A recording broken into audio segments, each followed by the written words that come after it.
이제 야곱이 쇠약해졌습니다. 애굽에서 17년을 지내고 몸이 많이 연약해졌습니다. 오늘 48장 1절 말씀을 보면 이 일 후에라고 말씀하여 주고 있는데요. 이 일이라는 것은 요셉을 불러서 자신이 죽은 이후에 애굽에 장사하지 말고 자신을 가나안에 묻도록 요셉에게 맹세하라 하고, 요셉이 그 아버지의 뜻을 쫓아 아버지를 가나안 땅에 장사하겠습니다 라고 맹세한 그 일 이후를 말씀하고 있습니다. 그 일이 있은 후에 야곱이 병이 들었습니다. 여기서 병 들었다는 의미는 특별한 질병이 걸려서 약해졌다, 아프다라는 의미가 아니라 자연적인 노쇠 현상으로 인해서 기운이 쇠약해져 가지고 죽음을 목전에 두고 있다, 그런 의미입니다. 이렇게 야곱이 점점 쇠약해져 가고 있고 진짜 언제일지 모르겠다 하는 소식을 들었고요. 또 이 모습 가운데서 10절 말씀을 보면 야곱이 나이로 인해서 눈이 어두워서 보지 못한다라고도 말씀해주고 있습니다. 그러기에 이 야곱의 모습이 거의 이제 주님의 부르심을 받기 얼마 전이다라고 우리가 생각할 수 있는데요.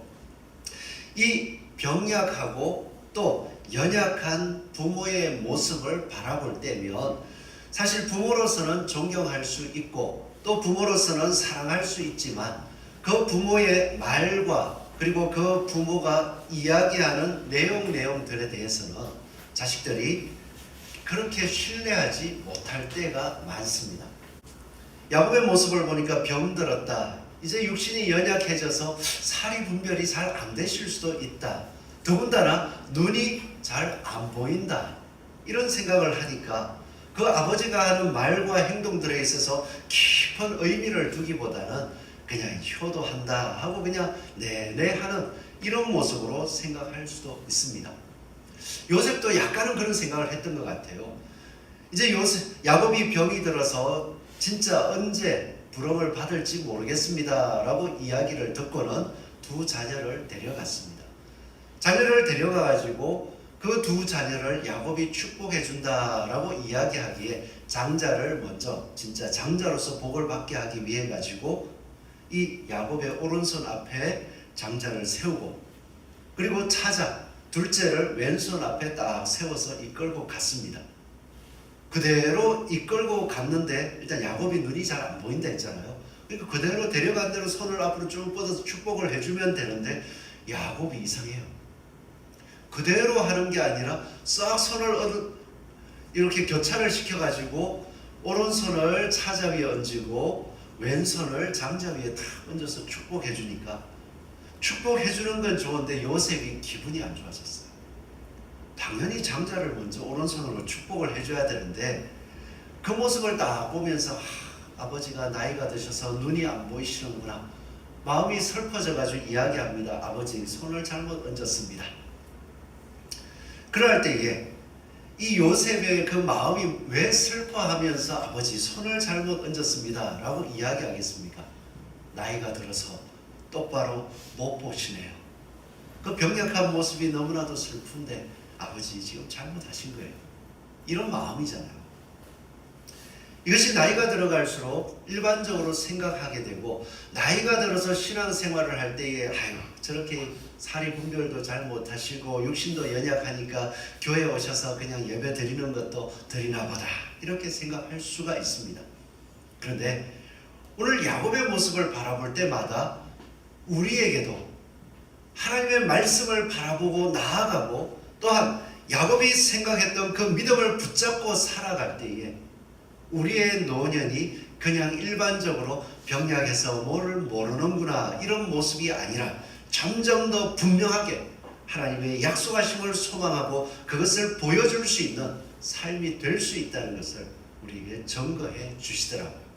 그래서 우리 모두가 이제 한 해 한 해가 바뀌어 갈 때에 내 육신이 하루 자고 일어나면 다르시죠. 그럴 때마다 이렇게 연약해져서 이렇게 끝나는구나가 아니라 더욱더 분명하게 야곱처럼 하나님께서 주시는 그 소망 안에서 하나님께서 나는 비록 죽을지라도 하나님이 전능하신 하나님이 동행하셔서 그 약속을 이루어 주실 것이라는 소망을 분명히 증거하고 보여줄 수 있는 건강한 영적인 삶을 사는 저와 여러분이 되기를 소원합니다. 아멘. 요셉이 슬퍼했어요. 슬퍼해가지고 아버지 이제 기운이 쇠하고 눈이 잘 안 보이니까 하나님 축복도 제대로 못 해주네요. 그렇게 했을 때 야곱은 이야기합니다. 나도 안다. 아들아, 나도 이 둘째를 지금 오른손 위에 얹어서 축복하는 건 나도 알고 있다. 그러나 그것은 내가 못 봐서가 아니라 하나님께서 그 둘째를 더 축복해 주실 것을 내가 영적으로 깨어서 하나님이 주시는 감동을 내가 알고 있기 때문에 그 믿음을 따라서 이 둘째를 축복하는 것이다. 물론 첫째도 장자로서 복을 받을 것이지만 이 둘째가 더욱더 하나님의 복을 받을 것이다. 그렇게 하면서 축복해 주는 거예요. 하나님의 계획을 내가 이 연약한 육신 가운데서도 분명히 보고 있기 때문에 이 일을 하는 것이에요. 그렇게 하면서 하나님의 함께 하심과 하나님의 계획하심을 마지막 순간까지도 나는 소망하고 있다는 것을 드러내 주더라고요. 우리의 삶이 이와 같이 야곱이 바라봤던 것처럼 하나님께서 함께 하시고 하나님께서 계획하신, 비록 나는 육신이 쇠하여 가면서 그 계획하신 일들이 이루어진 것, 완성된 것을 보지 못하지만 지금까지의 삶 속에서 그 약속대로 이루어 주신 것을 맛보았고 그 하나님께서 이루어 주실 것을 알기 때문에 하나님이 약속하신 그것을 소망 가운데 보여주시면 그대로 행하고자 하는 삶, 그 삶을 살아갈 때에 야곱처럼 우리는 마지막 순간에도 나도 안다. 육신적으로는 나는 쇠하여 있지만 하나님께서 이러한 것을 해주실 것은 나도 알고 있기에 하는 것이다. 담대하게 증거할 수 있을 줄 믿습니다. 야곱은요, 나도 안다. 이제 언제 하나님의 부름을 받을지도 모르고 눈도 잘 보이지 않는 상황 속에 있지만 나도 안다 라고 하는 모습, 그 모습이 어떻게 이루어졌을까 생각해 보니까요, 늘 야곱의 삶은 하나님의 은혜를 맛보고 깨달은 순간 이후부터는 하나님의 약속을 따라 살아가기를, 하나님의 약속을 따라 축복하기 위하여서 늘 힘을 내는 삶을 살았더라는 것입니다. 오늘 2절 말씀을 보니까 이렇게 말씀합니다. 어떤 사람이 야곱에게 말하되 내 아들 요셉이 내게 왔다 하매 이스라엘이 힘을 내어 침상에 앉았다. 이스라엘이 어떻게 했습니까? 힘을 내어 침상에 앉았다. 자, 상황을 한번 생각해 보십시오. 야곱은 노년에 육신이 연약해져서 언제 숨이 끊어질지 모르는, 모든 사람들이 생각할 때마다 언제 저 생명이 닿을지 모르겠구나 하고 기다리고 있는 상황입니다. 그리고 10절에서 보았듯이 눈도 어두워졌습니다. 그렇다면 요셉과 그 손자 두 명이 찾아왔을 때 그냥 이렇게 누워가지고 등받이 하나 탁 대서 기다리면서 그 아들과 손자가 와서 인사할 때 왔느냐 하면서 그 아픈 모습 그대로 있어도 되잖아요. 그럼에도 불구하고 이 야곱이 힘을 내어 침상에 앉아 그 뒤에 이어지는 내용들을 보니까 그 손자들을 축복하고 자신의 양자로 삼기 위하여 또 하나님의 약속을 이루기 위하여 하나하나 행동하는 모습들을 바라볼 때며, 야곱이 하나님의 은혜를 깨닫고 하나님의 인도하심과 계획하심을 믿은 그 야복강 이후의 삶, 내가 너를 이스라엘이라고 말씀하시던 그 이후부터 하나님의 말씀들을 이루기 위해서 얼마나 힘쓰고 살았느냐 하는 것을 알 수가 있습니다. 우리가 마지막 노년까지 야곱처럼 나도 안다라고 이야기하기 위해서 매 순간 하나님의 약속, 그것을 이어주고 그것을 이루기 위해서 우리의 육신의 연약함 가운데서도 힘을 내어 살아가는 저와 여러분이 되기를 소원합니다. 아멘. 여기서 힘을 낸다는 것을 보니까요, 2절 처음에는 어떤 사람이 야곱에게 말하되, 그리고 뒤에 가서는 그 소식을 듣고 야곱이 힘을 내어 침상에 앉아 이렇게 안 쓰고 누가 힘을 내어 침상에 앉았습니까? 이스라엘이 의미가 있습니다. 육신적으로 노쇠에 있는 야곱에게 다 아들과 손자가 왔습니다 이야기를 했더니, 이 야곱은 육신적인 쇠약함 속에서 육신적인 아버지로서 일어나는 것이 아니라 이스라엘로서, 믿음의 조상으로서 여호와 하나님이 나를 붙잡아 주시고 너를 이스라엘이라 하리라, 그 믿음을 가진 사람들을 내가 너와 같이 붙들어 주리라, 그 약속하신 믿음을 가지고 다 일어나서 그 자녀들을 축복하기 위하여 힘쓰더라.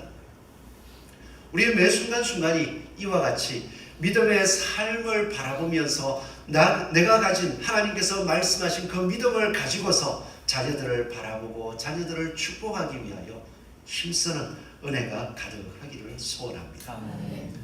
자녀들을 그 믿음 안에 하나님께서 붙잡아 주시고 하나님께서 이루실 그 믿음 안에 집어넣기 위하여서 힘을 쓰고 힘을 내어 침상에 앉아 축복했던 이 야곱의 모습들, 힘을 계속 내야 되더라고요. 그 힘을 낸다라고 하는 것이 단순히 자녀들을 볼 때마다 아침마다 이리 와라 머리에 손 얹고 기도하고 이러한 모습일 수도 있겠지만요, 부모의 삶이 야곱처럼 어느 순간 부엘 앞에서 자신이 힘쓰고 애써가지고 빼앗던 삶을 포기하고 여호와 하나님께서 말씀대로 나아갈 때 나는 비록 약하지만 하나님께서 능히 이루어 주심을 믿고 그 연약한 삶을 수용하고 조용히 살아가는 모습들, 그것들을 묵묵히 지켜가는 그것이 야곱이 마지막 노년의 삶에 하나님께서 인도하십니다 라고 축복할 때에 공감이 되더라는 거예요. 왜? 하나님 앞에 힘없는 세상에서 힘없는 자처럼 살았지만 하나님이 이루어 주시고 하나님이 약속대로 자녀들을 붙잡아 주시는 모습들을 맛보고 알고 있습니다. 그러기에 힘을 낼 때에 자녀들을 다 또 오늘 가셔가지고 일로 와라 해가지고 다 축복하시는, 물론 하셔도 좋습니다. 그렇지만 더욱더 내 삶이 오늘도 하나님께서 야곱에게 약속하신 그 약속의 소망을 따라서 묵묵히 진실되게 성실하게 그리고 하나님을 바라보는 삶으로 살기를 힘썼던 것처럼 우리의 삶도 그렇지, 하나님께서 야곱에게 약속한 거 이루어줬듯이 오늘도 내 삶 속에서 내 입술의 말의 고백이, 내 행동 하나하나가 하나님 앞에 약속을 기다리는 삶처럼 곧바로 서야겠다. 자녀들이 하는 모습들 속에서 하나님 약속을 생각하고 내가 이 상황 속에서 말씀 앞에 엎드릴 때에 하나님이 일하실 거야, 이 믿음을 드러낼 수 있는 저와 여러분이 되기를 소원합니다. 이스라엘 백성들 가운데에 예수님께서 메시아가 오실 것을 기다린 사람들이 있었습니다. 시대적으로 너무 악했어요. 그래서 사람들이 시대적으로 악해가는 가운데에 이 시대를 살아가려면 세상 사람처럼 경쟁해야 된다. 그래서 열심히 세상 사람들이 살았던 것처럼 권력을 얻기 위해서, 권력을 지키기 위해서 힘쓰고, 때로는 그 권력을 지키기 위해서 악한 짓도 서슴지 않고 양심의 거리낌 없이 행했던 모습들이 있었습니다. 그때가 예수님이 막 오시려고 할 때였습니다. 사람들은 자기들의 배를 채우기 위하여서 종교인임에도 하나님을 섬김에도 불구하고 여전히 세상 사람처럼 경쟁하고 또 때로는 속이고 죽이는 일들을 서슴지 않았습니다.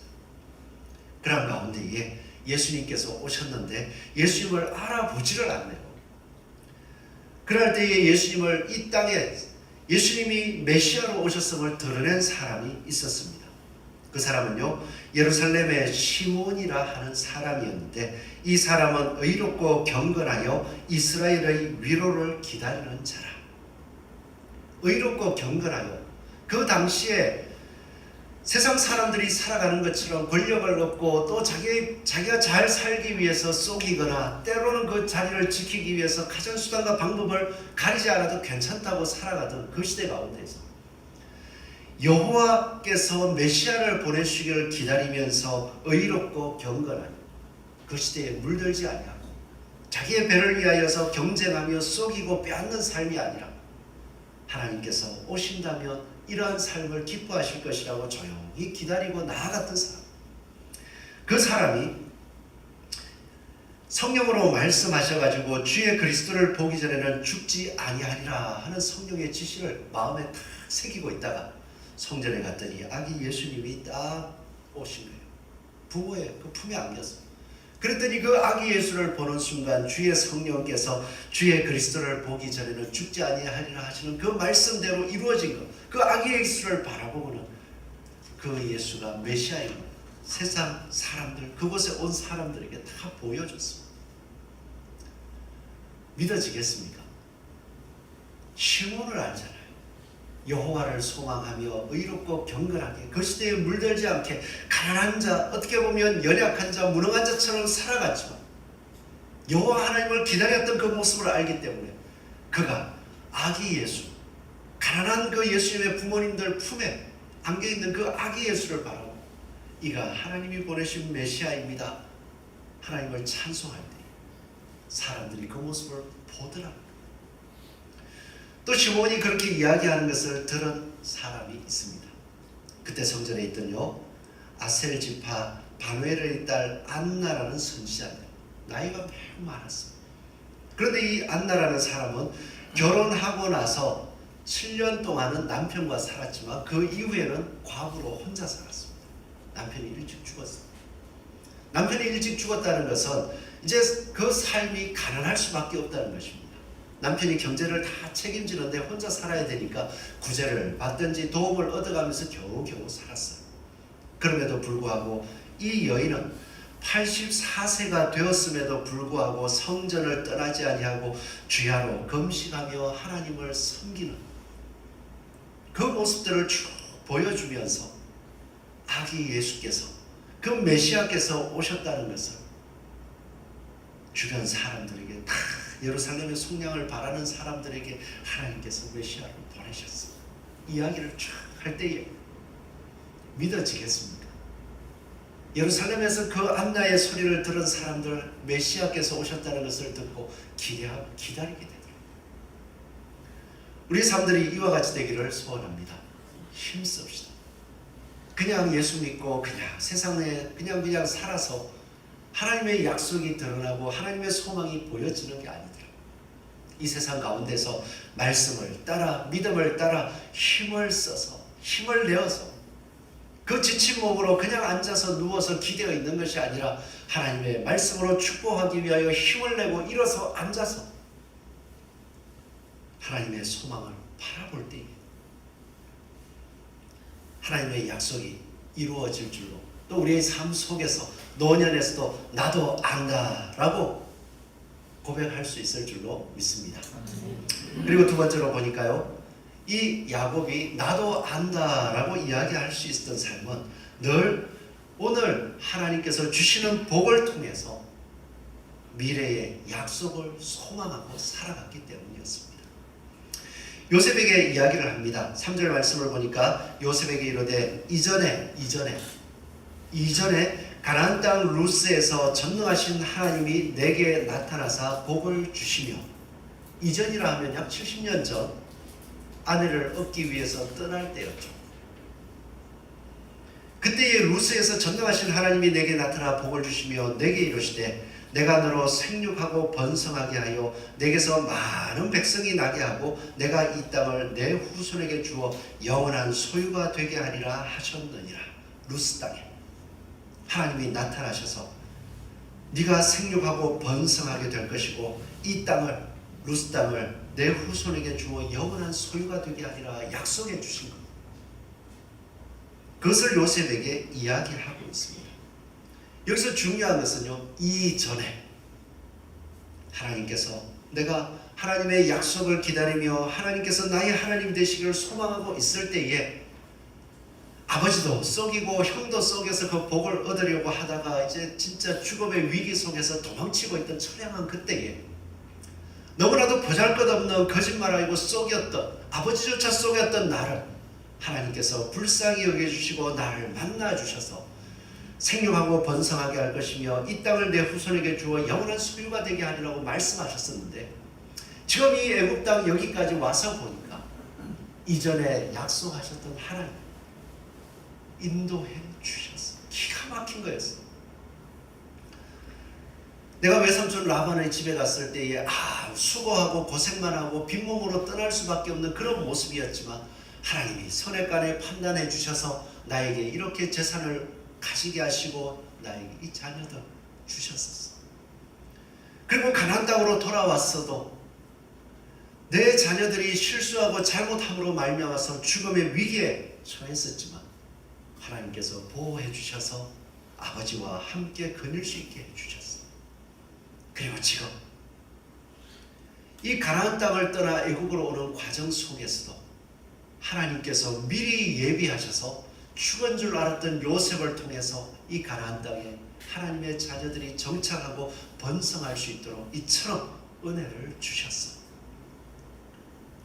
아직 다 이루어지지 않았지만 삶의 흔적 속에서 나는 약하고 연약하였으나 그때마다 하나님께서 개입하셔서 선악간에 판단해 주시고 하나님이 어떠한 분이신지를 내 삶 속에 그리고 주변 사람들에게 내 자녀들에게 분명히 보여줬어. 이전에 그 하나님께서 약속해 주셔서 여기까지 왔어. 그것은 하나님께서 전능하셔서 나를 이 자리까지 세워주셨듯이 그 전능하신 하나님께서 약속하신 것을 너희에게도 이루어 줄 것을 나는 이제는 확신할 수 있기 때문에 야곱이 바라보았던 것은요, 오늘의 복을 세워보더라고요. 우리 지금의 형편 속에 야곱을 생각해 보십시오. 지금 몸이 쇠약합니다. 언제 목숨이 끊어질 줄 몰라서 그 당시 요셉조차도 아버지가 교차해서 손을 얹으니까 마음에 슬퍼하여서 아버지가 이제 나이 들어서 눈도 잘 안 보이니까 온전치 못하시구나 이렇게 생각할 그런 형편에 야곱은요, 이전에 하나님께서 하셨던 복을 믿으며 그 복대로 이루어질 것을 소망하며 축복해 가는 삶을 살아가더라고요. 그래서 오늘 우리의 삶 속에서도 지금까지 걸어오셨잖아요. 진짜 내가 예수 그리스도를 주로 고백하고 그 그리스도를 만난 이후에 걸어왔던 삶의 모습을 보면 야곱이 바로왕 앞에서 내 나이가 진짜 137세나 되었는데 험악한 삶을 살아왔나이다 이야기하듯이 험난한 인생들을 보내왔을 수는 있지만 오늘 야곱이 이야기하듯이 내가 살아왔던 그 험난한 삶 속에서 이전에 하나님께서 약속하신 대로 나의 삶을 붙잡아 주셨음이라는 흔적, 하나님의 복을 좀 가슴에 세워볼 수 있습니까? 참 그때가 위기의 순간이었어. 어떻게 할 줄 몰랐는데 그때에 뭐 갑작스럽게 세상이 뒤집힌 것이 아니라 하나님께서 기가 막히게 믿음을 이어갈 수 있도록 믿음 안에서 붙잡아 주셨어. 그리고 그때 믿음을 가지고 하나님 앞에 감사했는데 좀 살다 보니까 또 세상에 흔들리고 이렇게 힘들게 하다가 하나님이 붙잡아 주셨어. 그리고 또 살다 보니 이때 너무 힘들었는데 하나님이 붙잡아 주셨어. 그것을 보니까 야, 하나님이 붙잡아 주지 않았다면 내 인생 어떻게 되었을지 몰라. 그런데 붙잡아 주셔서 여기까지 이 믿음을 고백할 수 있고 그때가 하나님의 손길이었구나 이야기해 줄 수 있는 것, 하나님께서 믿음의 눈을 열어주셔서 그렇잖아요. 그러기 때문에 우리의 삶도 오늘의 복을 좀 셀 수 있기를 바랍니다. 야곱이 그때에 아내를 얻기 위해서 진짜 죽음의 위기를 피해가지고 처량하게 도망치는 그 순간, 아니 나타나셔가 천군 천사를 보내서 돌아가라 해가지고, 그죠? 집으로 가서 나는 하나님의 복받은 사람이다, 천군 천사 뒤에 딱 서가지고 아버지한테 보여주고 해서 너 이제 나 죽일라 했지 꼼짝하지 마라, 하나님이 복을 주셨기 때문에 건드리면 너 죽는다, 그렇게 보여주면 얼마나 아름다웠겠어요. 그런데 그러지도 않고 탁 나타나셔가지고 너 아내 구하러 가는데 내가 너와 함께 할게, 내가 약속한 대로 이끌어 줄게, 그러나 너 이거 믿고 혼자 가야 돼, 빈손으로 가야 돼. 믿어지십니까?